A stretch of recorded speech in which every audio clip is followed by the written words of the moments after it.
Welcome to MMA Fancast. My name's Luke Basin, and I am honored to be joined by first-time guest of the show, Drew Landefeld. Drew, welcome to the show. Thanks for having me on, Luke. I really appreciate it, man. It's really exciting to have you on the show. You've got a big advanced amateur fight coming up for Brawl in the Berg 17, July 15th at Monroeville Convention Center. Let's first jump into the necessity for your friends and family to come see you in person. I know you have a lot of tickets you want to sell. So before we get into that fight specifically, let's have you share why people should come out and watch you fight. So me and Logan actually already fought, and their great ref, stopped the fight with 1 second left though, but should have went to a decision. He thought he won it. I thought I won it. So I think this might be the fight of the night at the Brawl in the Berg. I'm calling it right now. Well, that's a reason for your friends and family to buy tickets from you. I know you already have tickets in person. It's really important for people to reach out to you through social media, or if they have your contact information or stop by your gym or wherever else they can get the tickets. That's super important. We're down to a month away from the fight. And please, friends and family and fans of Drew, make sure you're getting tickets before, like 5 days before the fight, because by the time that happens, he's got other things to worry about. So you've made your case for why people should buy tickets. Now we're going to jump back to what got you into MMA in the first place. What were your sports or athletic pursuits prior to getting into MMA? And then what brought you into MMA? I wrestled all my life growing up, wrestled at North Allegheny, very prestigious wrestling school. I never got to wrestle in college, had a couple injuries that I milked, did some other things. And then I was about in my 20s, 22, 23, I saw professional fighters fighting on TV. I was like, what? Like, these are professional fighters? So I started training the next day. I fell in love with it. COVID happened, which sucks. I feel like my MMA career would have progressed a little bit quicker if COVID didn't happen. I had a couple fights lined up. I think three ended up getting canceled through COVID. So that ended up sucking, but we're back on track now. So that's all that matters. Yeah, that's a pretty unfortunately common issue with COVID. You're 27, so I know what you're saying. You would have loved to bang out more amateurs and figure out where your career was going. But it's super exciting that you got into it after wrestling. Obviously, wrestling is a great base for MMA. What's your favorite non-wrestling thing in MMA? It's funny that you say that. I actually don't even wrestle when I feel like in my fights now. I love to strike. Like I love kickboxing. I'm a big kickboxing guy, and I love jiu-jitsu. So I just love the whole part of it.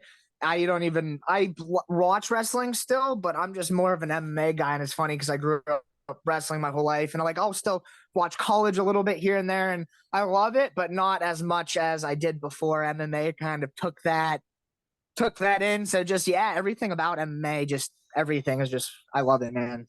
Well, that actually makes a lot of sense. We've seen incredibly high wrestlers, Olympic wrestlers do very well in MMA, DC Cormier, Sarah McMahon, but we've also seen people that wrestle very well in the UFC that were not great wrestlers themselves, kind of learned it for MMA.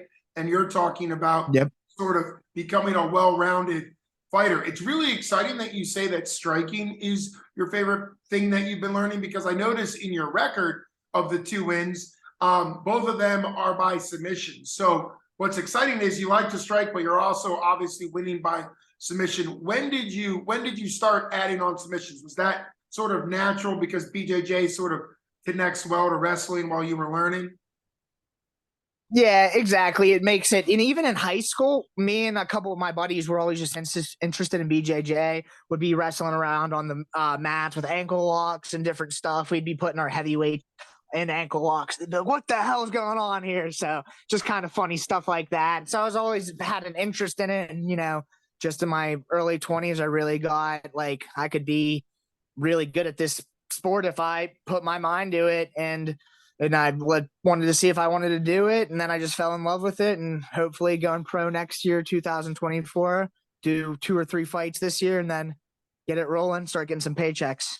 Well, you are making this interview super easy for me, because I typically build up to like, what do you want, as far as taking fight pacing? You've obviously said you want to stay really busy this year. You want several more and you want to go pro next year. So I think that even makes it more exciting for people to want to come out and see you.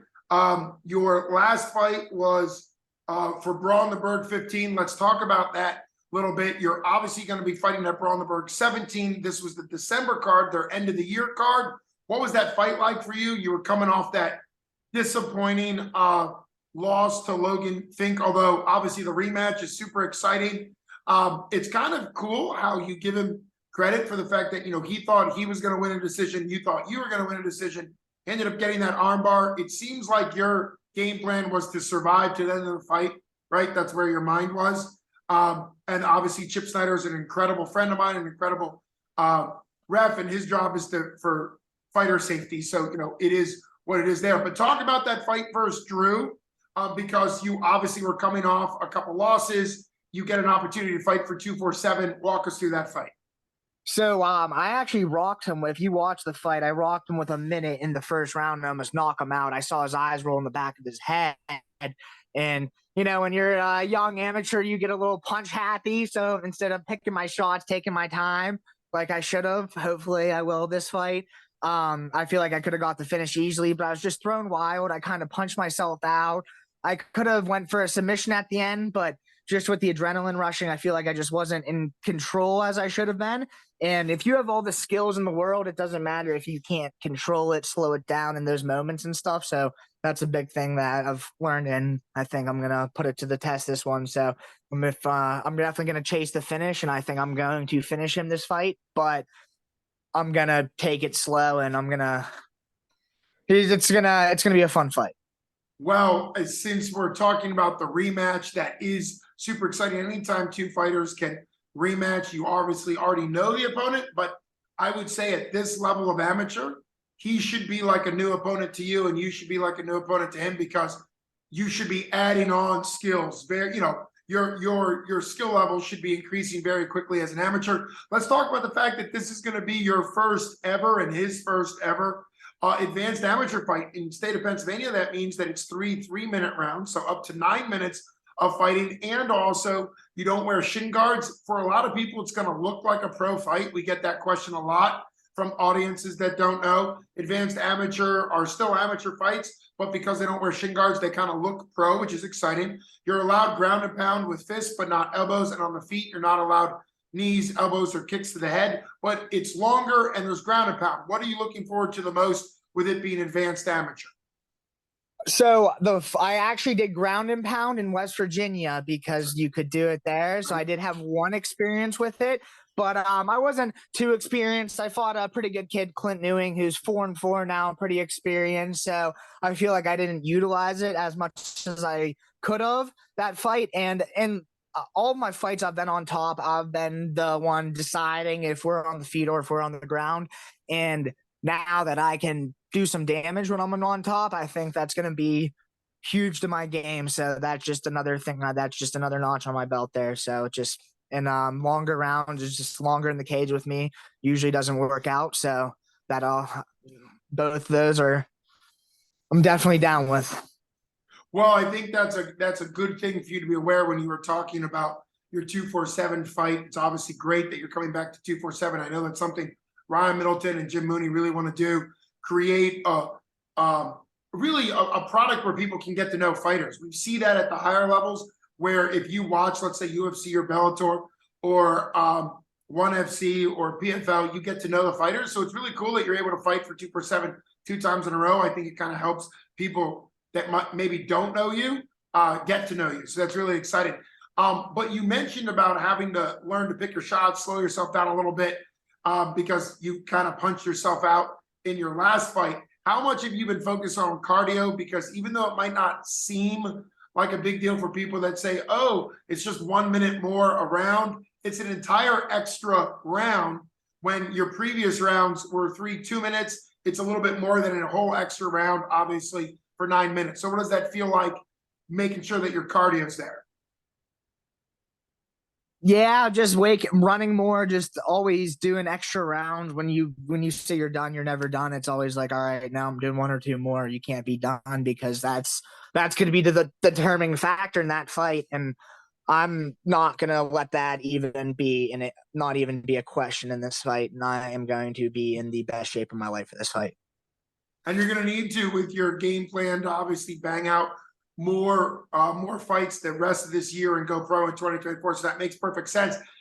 As of the official fight card now, and 247 is constantly adding Jim Mooney and Hunter. They love to throw fights on, up to the very end, however it is. But right now, it is a super excitingly deep amateur card. There's obviously a really important pro fight. Justin the General Patton versus Kyle Zimick is a huge fight, but it is very rare. You are one of 5 advanced amateur fights. There's 3 title belts, amateur title belts on it. And typically for an average regional promotion, even 247, they might have 1, 2, maybe 3 advanced amateurs. How important do you think it is as one of 5 advanced amateurs for your fight to really stand out? Like you said, you want to be fight of the night. Yeah, that's why. Shout out to 247 too. They've been doing such a great job that if any fighters, pro, amateur, doesn't matter. If you see this, that they really do look out for their fighters and they put on a show. And sometimes matchmaking doesn't work out, but that's with every promotion, and that's just how the fight games work. Sometimes it just doesn't work out for one party or both parties or however it works out. So shout out to them. They put on an awesome. I'm glad they're able to get this fight. I mentioned it to them. I'm glad they're able to get it rolling. Having 5 advanced amateurs. That's I actually made a post on my Instagram.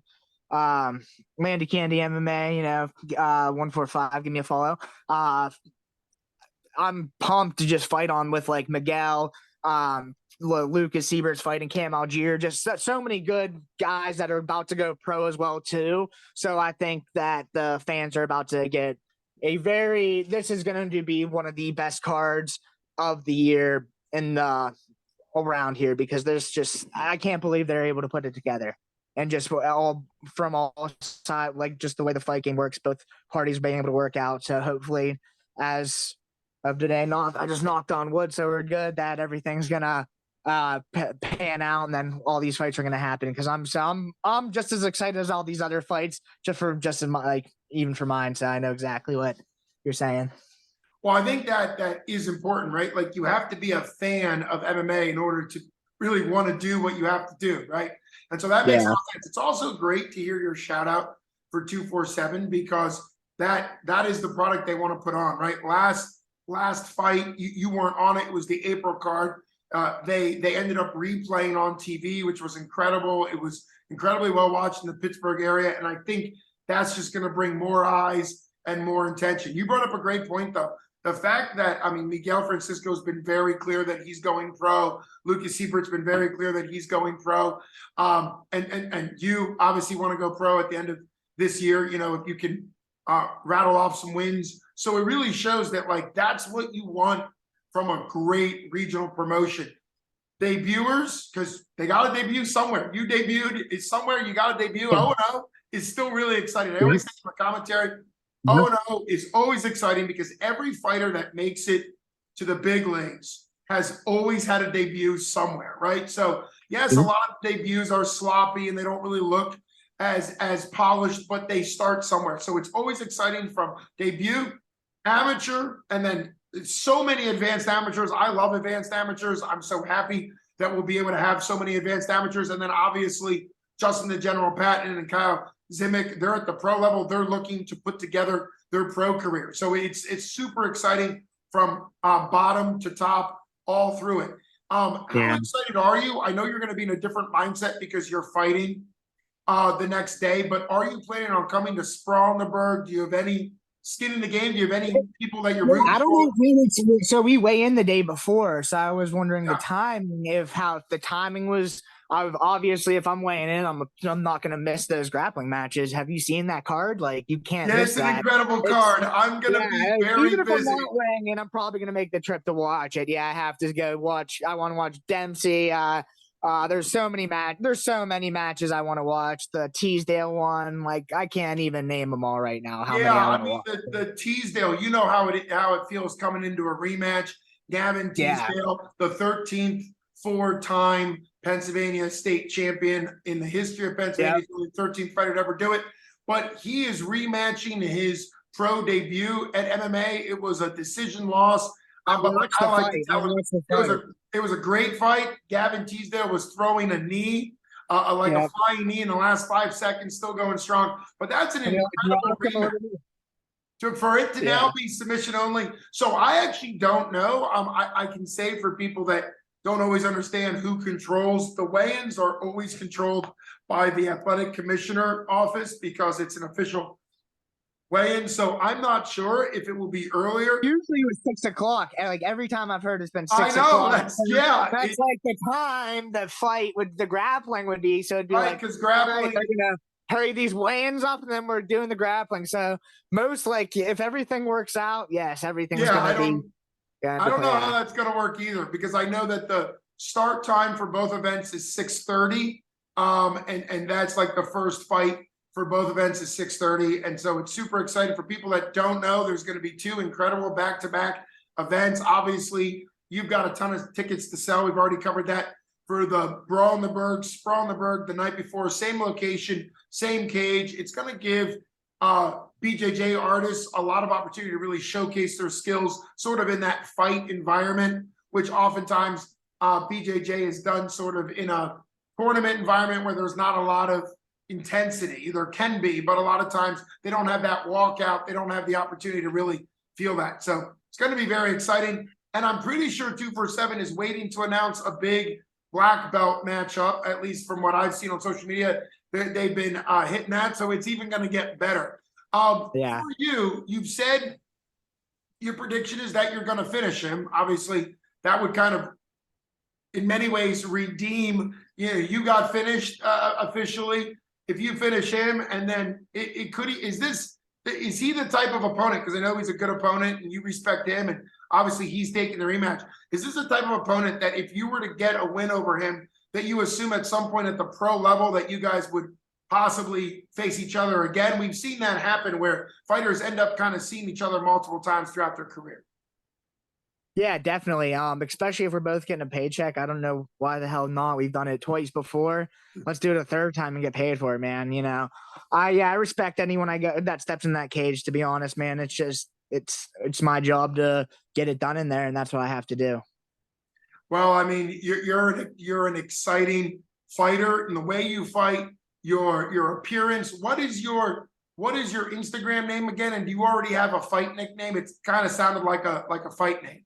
So we might have a fight nickname born Hunter Homostek. I have to give him some credit for that one, but it's Landy Candy MMA 145 Instagram. Give me a follow. And fight nickname, I think we're gonna go with the Lunatic. I think that's what it's gonna come down to, but we'll see. Nothing official yet. Well, hey, if Hunter thinks that the Lunatic Landfield does go very well. I looked at you and looked at the picture of you on Tapology with the braids fighting and thought we would go the Viking because you got that Viking warrior look. Lunatic works very well.